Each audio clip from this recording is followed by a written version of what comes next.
আসসালামু আলাইকুম। আপনারা সবাই কেমন আছেন? আশা করি আপনারা সবাই ভালো আছেন। আজকে আমি শুটকি ভুনা করব। প্রথমে পানি দিলাম, গরম পানিতে শুটকিটা ভালোভাবে সিদ্ধ করে নিব ভাপ দিয়ে, যাতে গন্ধটা না থাকে। পরে ঠান্ডা পানিতে আমি ভালোভাবে ধুয়ে নিব। এখন তেল দিলাম, গরম তেলে আমি পেঁয়াজ কুচি, রসুন কুচি, মরিচের কুচি দিয়ে দিলাম। হালকা ভালোভাবে ভেজে নিব। এখন লবণ দিব, হলুদ দিব, মরিচের গুঁড়ো দিব হালকা।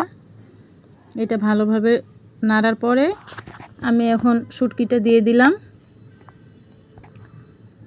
শুটকিটা ভালোভাবে ভেজে নিব যাতে গন্ধটা না থাকে। এখন হালকা পরিমাণ মতো পানি দিয়ে আমি একটু সিদ্ধ করে নিব।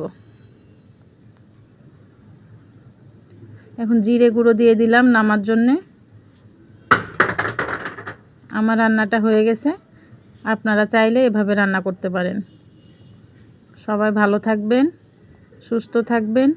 পরের ভিডিওতে আবার কথা হবে। আসসালামু আলাইকুম। আল্লাহ হাফেজ।